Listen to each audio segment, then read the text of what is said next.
ओम नमः शिवाय। सभी भक्तों को जय श्री राम। आप लोगों का कमेंट्स था कि शक्ति किस प्रकार मिलती है, किस प्रकार शरीर पर शक्तियाँ आती हैं और किस तरीके से जो दिव्य शक्तियाँ हैं वो साधक को प्राप्त होती हैं। तो इसके कुछ तरीके मैं आपको बता दे रहा हूँ और वेरी इंपॉर्टेंट तरीके हैं। और ये वो तरीके हैं जो मैंने समाज में देखे हैं, संसार में देखे हैं, भक्तों के पास देखे हैं। तो उनको किस किस प्रकार शक्तियाँ प्राप्त हुई, कुछ अपने जीवन के महत्वपूर्ण अनुभव मैं आपको शेयर कर रहा हूँ। देखो, पहला तो होता है ये कि कुछ साधक ऐसे होते हैं कि जलन के कारण दूसरे व्यक्ति के ऊपर तंत्र क्रिया करने की कोशिश करते हैं और तंत्र क्रिया में वो अपनी शक्ति को दूसरे के पास भेजते हैं उसका अनिष्ट करने के लिए। ऐसी स्थिति में जरूरी नहीं कि तामसिक शक्तियां हो, सात्विक शक्ति भी हो सकती है, कोई अच्छी शक्ति भी हो सकती है जो भेजी जाती है। कारण कि मान लिया आपने श्री हनुमान जी को सिद्ध किया, और एग्जाम्पल बता रहा हूँ कि हनुमान जी का आपने सिद्ध किया, हनुमान जी से आपको वचन दिया कि जब भी मैं बुलाओगे मैं आऊंगा, जो भी कार्य कहोगे मुझे आना, मैं करूंगा आकर। हनुमान जी ने, उनके गण होते हैं, गण ने आकर आपको ये वरदान दे दिया, वचन दे दिया। अब आप गण से कोई गलत कार्य कराना चाहते हैं, कोई शत्रु आपका है, या आपने मोहवश किसी साधक का कार्य कर दिया पैसे के लालच में कि अमुक व्यक्ति के पास जाना है, उसका ये अनुष्ठ करके आना है। तो ऐसी स्थिति में क्या होता है कि दूसरे के द्वारा भेजी गई शक्ति भी अक्सर कई बार उस साधक के पास ही रुक जाती है।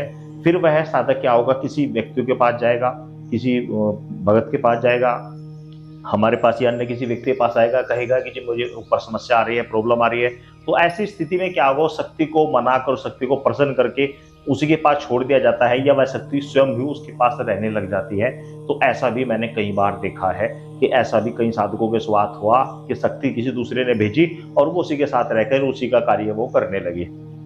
दूसरा तरीका ये भी होता है कि आप जैसे तीर्थ स्थान पर जाते हैं, आप किसी धाम पर जाते हैं, बड़े बड़े धाम हैं। मैं एग्जाम्पल एक धाम बता दे रहा हूँ, मनो भैया का धाम लगता है दिल्ली में, शनि धाम। तो मनु भैया का जो धाम लगता है शनि धाम के नाम से, तो उसमें मैंने अक्सर साधकों के साथ में, कई साधक मेरे पास आए हैं जिन्होंने, उनके साथ में ऐसा हुआ कि उनको वहां से दिव्य शक्तियां प्राप्त हुई, अपने आप ही प्रसन्न होकर उनके पास आ गई।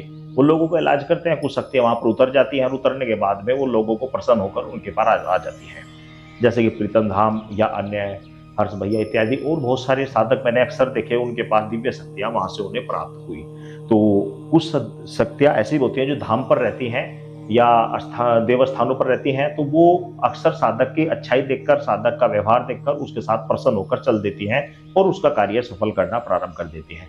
और तीसरा लक्षण होता है ये भी कि मान लिया आपने अपने जब तब से आपने कोई सिद्धि प्राप्त कर ली, आपने अपने जब तब से कोई आराधना कर रहे हैं, आप किसी की भक्ति कर रहे हैं, आप अनुष्ठान कर रहे हैं, आप सेवा कर रहे हैं, तो सेवा करते करते आपको कोई शक्ति प्राप्त हो गई, तो उस ऐसी स्थिति में भी कोई दिव्य शक्ति प्रसन्न होकर आ जाते हैं। जब आप सेवा करते हैं, आप उनकी रोज स्तुति करते हैं, उनकी वंदना करते हैं, उनकी सेवा करते हैं, तो ऐसी स्थिति में भी भक्ति भाव प्रसन्न से प्रसन्न होकर दिव्य शक्ति मिल जाती है। और चौथा जो तरीका होता है वो ये होता है कि परिवार में किसी सदस्य के पास कोई शक्ति, किसी परिवार में किसी सदस्य ने कोई शक्ति सिद्ध की थी और सिद्ध करने के बाद उसके पास रही, कुछ समय बाद वह एक्सपायर हो गया, तो वह शक्ति भी अक्सर परिवार में दूसरे किसी व्यक्ति के ऊपर परिवार में आना प्रारंभ हो जाती है, अक्सर आना प्रारंभ हो जाती है। खासकर इसमें कुल देवी होती है, कुल देवी जो या कुल देवता होता है, वो अक्सर परिवार के किसी न किसी सदस्य पे आना प्रारंभ हो जाता है।